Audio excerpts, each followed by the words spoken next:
Okay, what is up there, YouTube? This is J Man Time, and today I have some rare photos of the sinking of the Russian missile cruiser Moskova or Moscow. Moskova or Moscow was a Russian Soviet-era Slava-class heavy missile cruiser that was developed between 1979 and 1980-1981. She was the lead ship of her class, along with her two sister ships, the Marshal Antonov and the Varyag. This ship has been in service since the late 1970s, and since at least the 1990s, she has undergone multiple refits and modernization programs in Russia. Now, Slava, or Moskva, was the flagship of the Russian Black Sea Fleet, and she was used as an air defense vessel for the Russian Navy in the ongoing current war in Ukraine, also known as the Russo-Ukraine War, which began on the 24th of February 2022. Now, on the night of the 13th of April 2022, the Ukrainian Coastal Defense Force based in the city of Odessa claimed to have fired at least two R-360 Neptune anti-ship missiles at the Russian cruiser Moskva. The R-360 Neptunes are based on the old Soviet-era Kh-13 anti-ship missiles. Now, according to the Ukrainians, the Moskva was hit at least by one or two of these sea-skimming anti-ship missiles, and she later burst into flames or simply caught fire and sank. But according to the Russians, this is not exactly what happened. What happened was there was a fire on board the ship, either during the interception of these two anti-ship missiles, and this led to a magazine explosion on board the ship, which caused the ship to catch fire, and eventually she sank the next day, or at least the day after. Now, these photographs I'm showing you were released only recently, as of April the 17th of 2022, and these are the first photographs showing the damaged missile cruiser Moskva. According to the Ukrainians, the ship sank immediately after she was hit, or at least a few hours after she was hit on April the 13th, and she sank at least at 1 or 2 a.m. the next day on April the 14th. But the photographs are from April the 15th, and they were taken either by the Russian salvage crew or a Turkish salvage crew. Now, according to the Turks, one of the ships that picked up survivors for the Moskva was a Turkish vessel, either a naval vessel or some kind of research or patrol vessel. But the Russians also stated that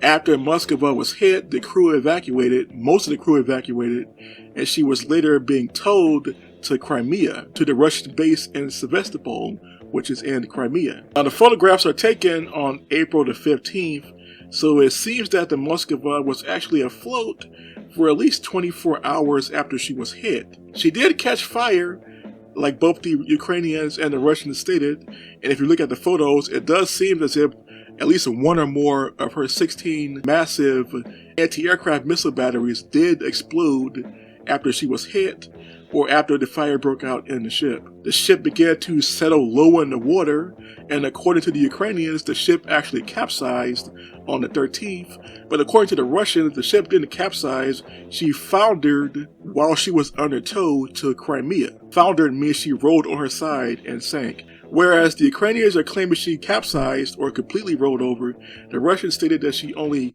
rolled on her side and sank. Now, the area she sank in is about 8 or so miles from Sevastopol or Crimea, and the water in this area is about 170 to 300 feet deep at its maximum. So her wreck is at least in that depth of water.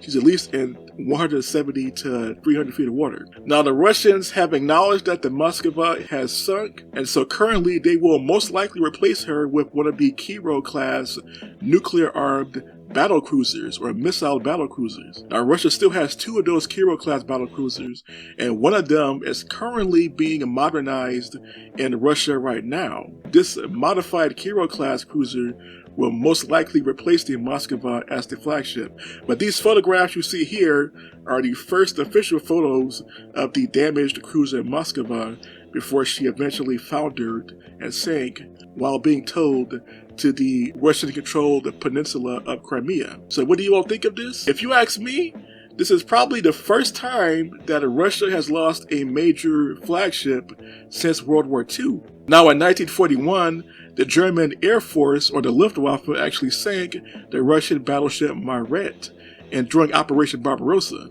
But Maret wasn't the flagship of the Soviet Navy at the time.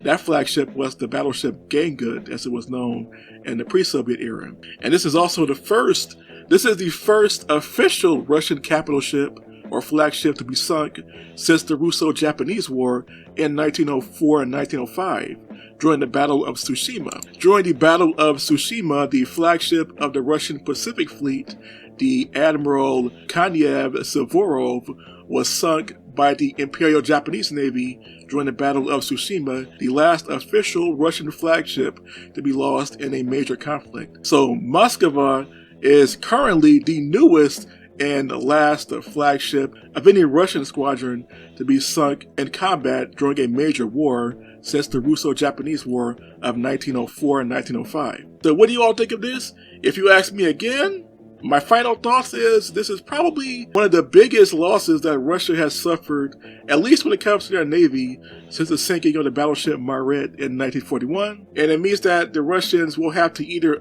upgrade existing cruisers to deal with anti-ship missiles. And it also means that the Ukrainians, if they manage to survive the war, the Ukrainians could actually offer the Neptune anti-ship missile as an export weapon to any country that wants to buy weapons from Ukraine in the post-war era. So what do you all think of this? Please tell me in the comments section below. And until next time, this was a J-Man Time signing off.